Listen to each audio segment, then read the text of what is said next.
Welcome to our lecture on Pisces classification.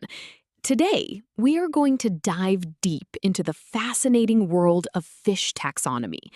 We will learn how scientists make sense of the incredible diversity of aquatic life, moving from intuitive concepts to rigorous mathematical frameworks. Let us get started and explore the underwater world. To begin, imagine you are tasked with organizing a massive, chaotic parking lot filled with thousands of different vehicles. You would probably start by separating motorcycles from cars, and then divide the cars by their chassis. In the biological world, scientists face a similar challenge with the superclass Pisces. There are over 30,000 species of fish, ranging from tiny reef dwellers to massive sharks. To make sense of this incredible diversity, biologists use a classification system based on fundamental building blocks, much like sorting vehicles by their chassis. By looking at what a fish's skeleton is made of, we can easily divide this massive group into categories. Now that we understand the need for organization, let us formally define what makes a fish a fish.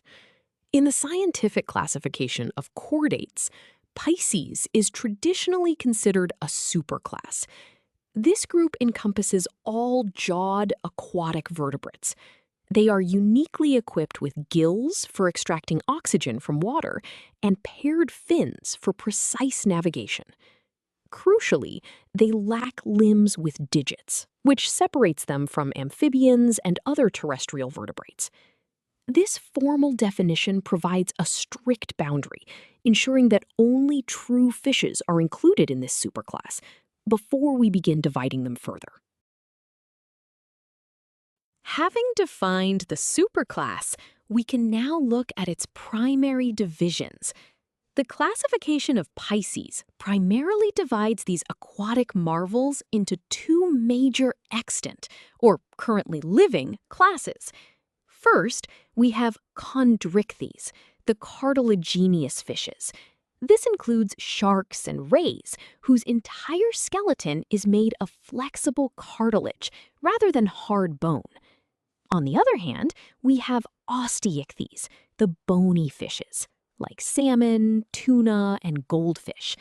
These possess a rigid skeleton made of true bone. This fundamental skeletal difference is the primary fork in the evolutionary road for fishes. You might wonder why we spend so much time meticulously classifying fishes into these specific groups. The truth is, the classification of Pisces is absolutely critical for real-world applications. It plays a massive role in global food security, fisheries management, and environmental conservation. If a specific species of bony fish is being overfished, conservationists need to know exactly which species it is to set legal fishing limits. Furthermore, understanding the difference between cartilaginous and bony fishes helps medical researchers. For instance, shark cartilage has been studied extensively for its unique properties in wound healing and disease resistance. To move beyond basic anatomy, scientists need a universal language, which brings us to the mathematical representation in taxonomy. When scientists discover a new fish, they count the exact number of hard spines and soft rays in the fins. This creates a standardized symbolic representation known as a fin formula. In this formula, F represents the specific fin being studied, such as the dorsal fin. The variable S represents the exact count of hard, unbranched spines, while R represents the count of soft, branched rays. If the value of S increases, it physically means the fish has evolved a longer, more heavily armored fin for protection. This acts like a mathematical barcode for the fish. Now that we have our formula, let us apply it to a real-world scenario. Imagine you are working in a fisheries laboratory and have been given two very similar-looking silverfishes labeled Specimen A and Specimen B. You need to determine if they belong to the same species. Under a microscope, you observe that Specimen A has 10 hard spines and 12 soft rays. We write this as F sub A equals 10, 12. Specimen B also has 10 hard spines, but 18 soft rays. We write this as F sub B equals 10, 18. We have successfully digitized their anatomical traits into coordinate pairs. With our fin formulas constructed, we can now mathematically prove whether these specimens are the same species. We calculate the difference between the soft ray counts of the two specimens, which we denote as delta R. We subtract the ray count of specimen A, which is 12, from the ray count of specimen B, which is 18. This gives us a mathematical difference of exactly 6 soft rays. In fish taxonomy, a difference of this magnitude in ray count almost always indicates that the specimens belong to two completely different species. This proves how a simple numerical formula can resolve complex biological classifications. This mathematical approach leads us to another powerful tool: binary logic. When classifying an unknown specimen into either class Chondrichthyes or Osteichthyes, we can use a binary logic system similar to computer algorithms. We evaluate specific traits and assign a binary value of 1 if the trait is present and 0 if it is absent. For example, the variable O represents the presence of an operculum, or hard bony gill cover.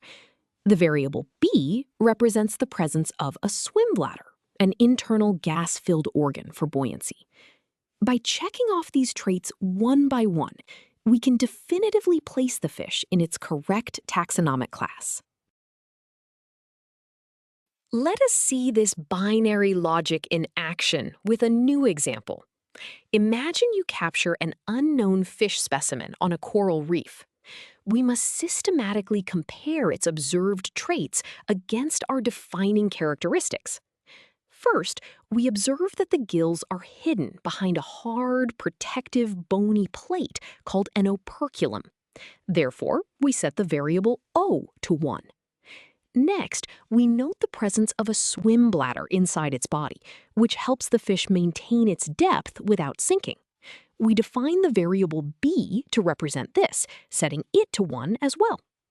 We have now established our binary variables. Now, we will use our binary values to logically deduce the specimen's class. In cartilaginous fishes, the gills are exposed as 5 to 7 open slits, meaning their O value would be 0.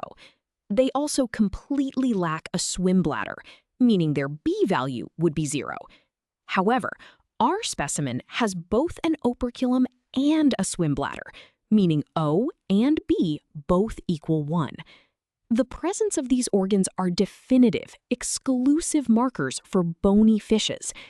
Based on this, we can conclusively classify this unknown specimen into the class Osteichthyes.